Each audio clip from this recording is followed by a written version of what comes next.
Bonjour. Donc, je suis Marie-Laure Gavard-Perret, professeure des universités, et avec ma collègue Marie-Claire Willem, maître de conférence, nous sommes toutes deux enseignantes à l'Université Grenoble-Alpes, plus particulièrement à l'IAE. Nous sommes chercheuses en marketing au CERAG et nous sommes également co-responsables de la chaire MI2S, Marketing innovant au service de la société. Quant à Ghislaine Goala, professeure des universités à l'Université de Montpellier et chercheur en marketing au MRM, il ne pouvait pas être présent aujourd'hui. Et donc, nous allons aborder la question de l'utilisation de la peur en communication préventive en l'illustrant avec le cas Covid-19, mais en nous concentrant sur la toute première période de la crise sanitaire, c'est-à-dire celle du premier confinement.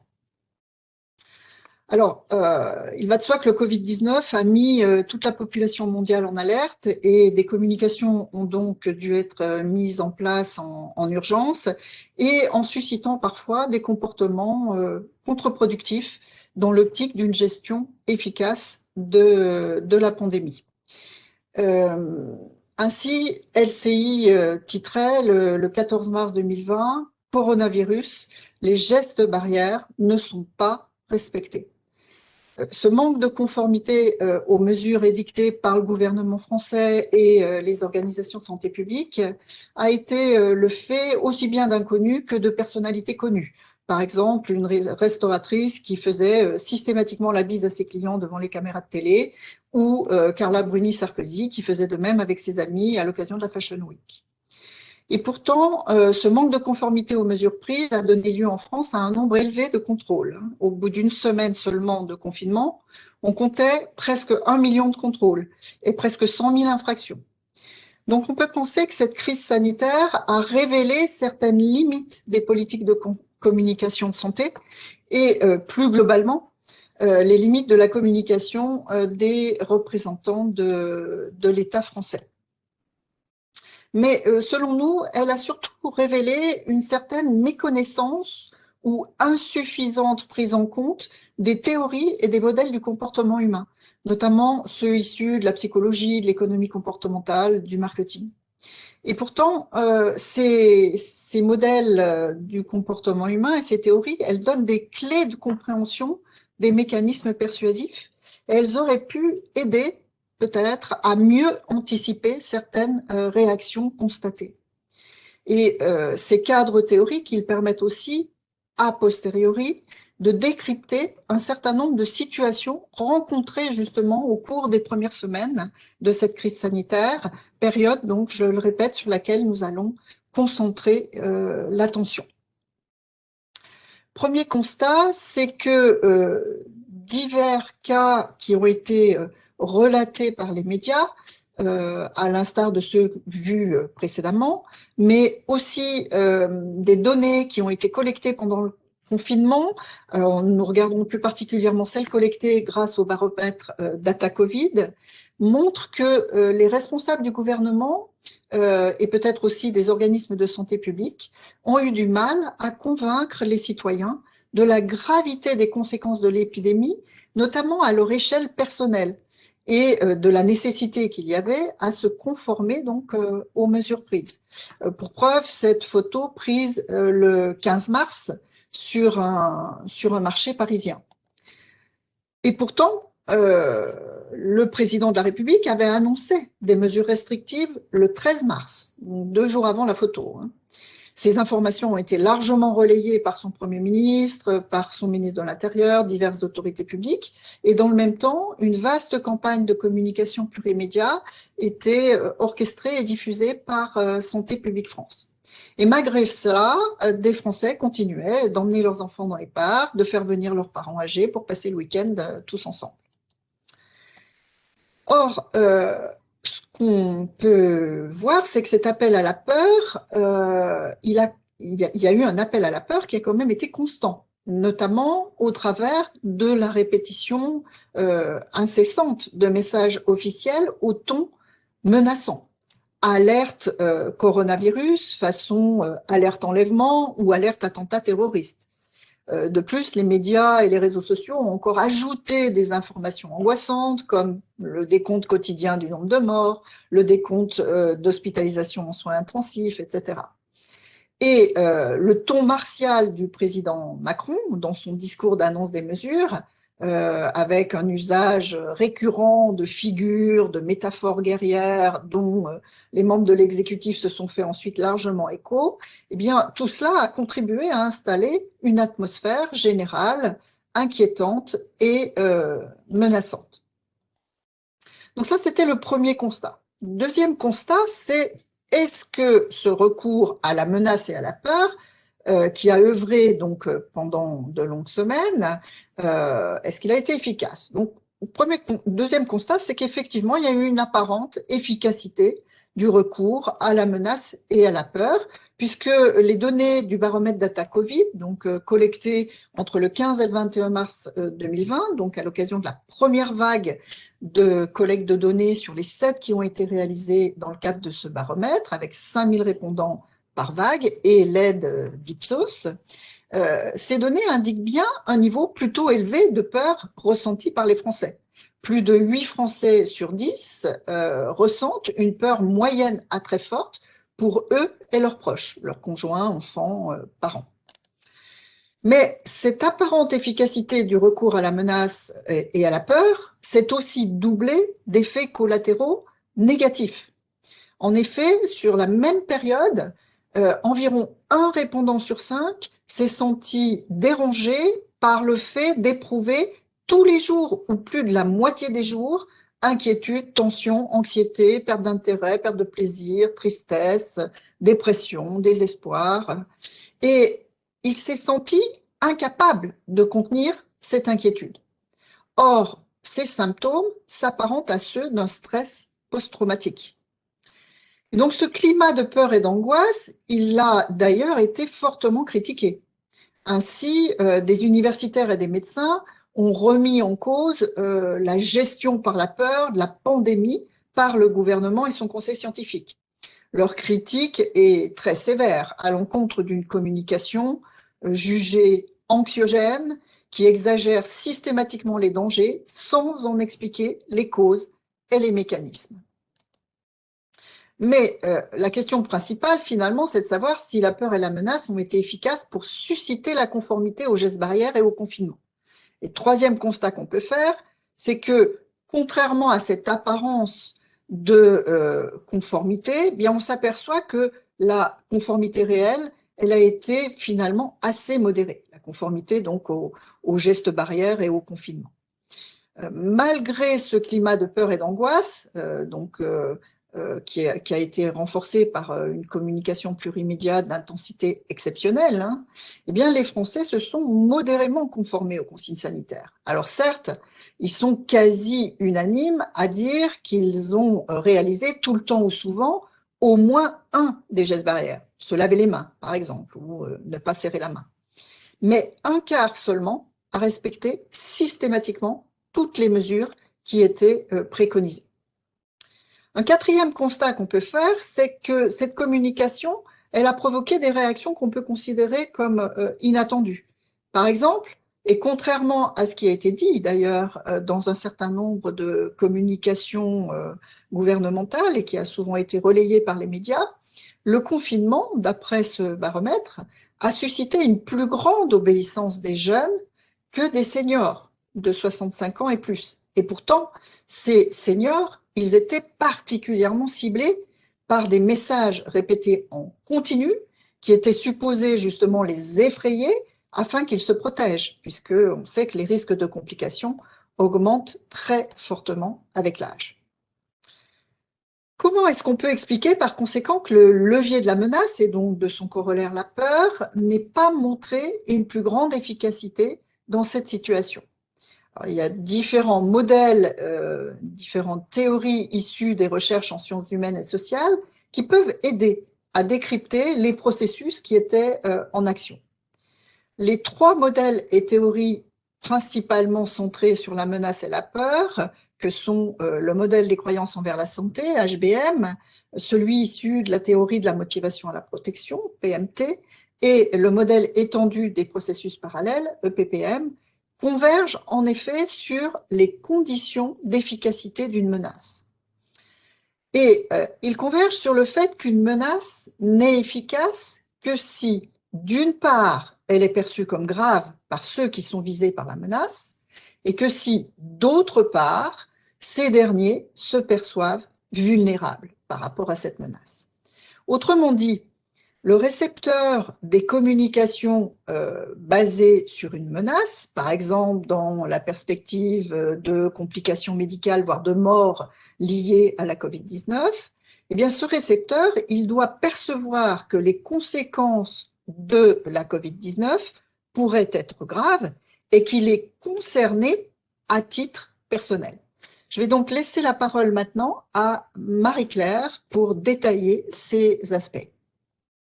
Merci Marie-Laure. Alors, la communication adoptée a-t-elle atteint ce double objectif? Le baromètre Data Covid, pour la période considérée, indique qu'une large majorité de répondants a perçu l'épidémie comme grave. Ils sont 88%. Et seuls 3% l'ont ressenti comme pas grave. Donc, a priori, la gravité perçue est atteinte. Mais on a déjà une première limite qui est que 9% n'ont pas pu se prononcer sur la gravité. Donc, un Français sur 10 n'arrive pas à se prononcer. Ce chiffre interroge sur l'efficacité des communications à permettre de percevoir la gravité de la menace. De plus, cette perception de gravité de l'épidémie semble abstraite, générale, mais pas intégrée à l'échelle individuelle. Pourquoi est-ce que nous percevons ceci? Puisque seuls 37% des répondants n'ayant pas encore été infectés se considèrent comme à risque. Et sur cette question de « vous considérez-vous comme à risque ?», 13%, donc soit presque 1 sur 6 Français, ne sait pas répondre. Alors, on peut se demander si ces résultats évoquent une première faille de la politique de communication dans la difficulté à faire percevoir la gravité de la menace. Mais c'est peut-être également un reflet du déni des répondants, des cibles visées, qui chercheraient à se défendre psychologiquement face à une menace qui serait insoutenable. Et donc, en fait, face à cette menace trop forte, la peur, l'angoisse étant trop forte, ils ont mis en place un mécanisme de défense pour la réduire à leur propre échelle. Ce peut également être un biais d'optimisme comparatif. On sait que c'est un biais humain qui caractérise la tendance à envisager l'avenir pour soi de manière plus favorable que pour les autres. En tout cas, cette sous-évaluation de la gravité, on la retrouve également par et pour les seniors. Alors, malgré le matraquage extrêmement fort dont a déjà parlé Marie-Laure sur les personnes âgées, 51% des seniors non encore infectés se perçoivent à risque. Donc, 51%, on est plus haut, en fait, on est plus haut que le 37%, voilà, mais finalement, on est à un senior sur 2. Donc, on peut se demander si, pour ce segment-là, il y a eu un phénomène de résistance qui s'est développé parmi cette cible, qui a été particulièrement visée, au point qu'à un moment, ils se sont même pu se sentir stigmatisés et qu'il y a eu une levée de bouclier, une pétition, quand on a parlé d'un confinement adapté spécialement juste pour les personnes âgées. Donc, peut-être un effet de résistance qui peut expliquer le fait que la gravité soit sous-évaluée pour ce segment-là. Donc, deuxième point à regarder quand on évoque la menace, on avait la gravité, il faut regarder également la vulnérabilité. Est-ce que les Français ont eu un sentiment de vulnérabilité? Un quart des répondants estiment plutôt ou très probable qu'eux-mêmes ou leurs proches soient infectés à court terme. Donc, déjà, un quart, voilà, ce n'est pas énorme. Mais en plus, un quart des répondants ne sait pas non plus répondre à cette question. Est-ce que je me sens vulnérable? Est-ce qu'il est probable que je sois infecté à court terme par la Covid-19? Cette incapacité des communications à faire que chaque Français se sente vulnérable, et en particulier les seniors, montre un écueil du coup dans la communication. Et le problème, c'est que sans cette vulnérabilité perçue, en fait, on a un grand risque d'échec de la communication. En parallèle de cette importance de la menace, les modèles, notamment PMT et EPPM, nous disent qu'il faut prendre en compte l'efficacité. L'efficacité sous deux angles. L'efficacité perçue de la réponse recommandée. Est-ce que la recommandation que l'on fait aux gens pour se protéger de la menace leur paraît efficace et l'efficacité personnelle perçue ou auto-efficacité. Est-ce que les gens se sentent capables de mettre en œuvre la réponse recommandée? Si l'on regarde ce qu'il en est pour cette communication par rapport à la Covid-19, 83% des répondants trouvent les mesures plutôt ou très efficaces. Donc, a priori, ils ont bien perçu une bonne efficacité de la recommandation. Mais ils nous disent qu'elles sont plutôt ou très efficaces si elles sont respectées de tous.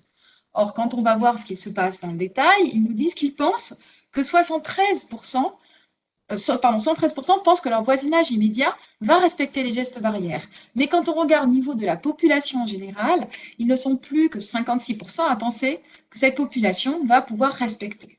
Donc cette croyance va venir amender les perceptions d'efficacité des gestes barrières, puisque les gestes seraient efficaces s'ils étaient respectés, mais que la population en général risque de ne pas les respecter. En tout cas, c'est ce qu'ils pensent.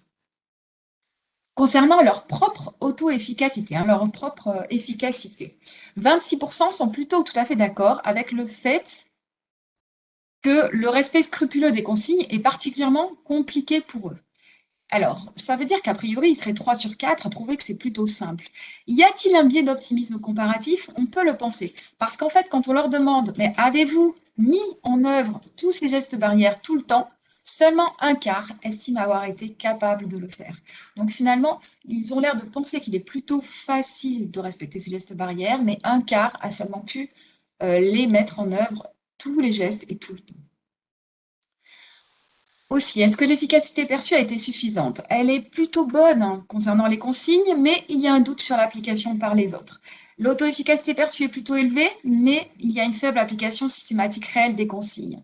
Quand on ajoute à ça la faiblesse de la gravité personnelle et surtout de la vulnérabilité perçue, on arrive, selon les modèles, à une insuffisance persuasive. Alors, je vous réexplique rapidement les modèles qui permettent d'arriver à ce résultat-là.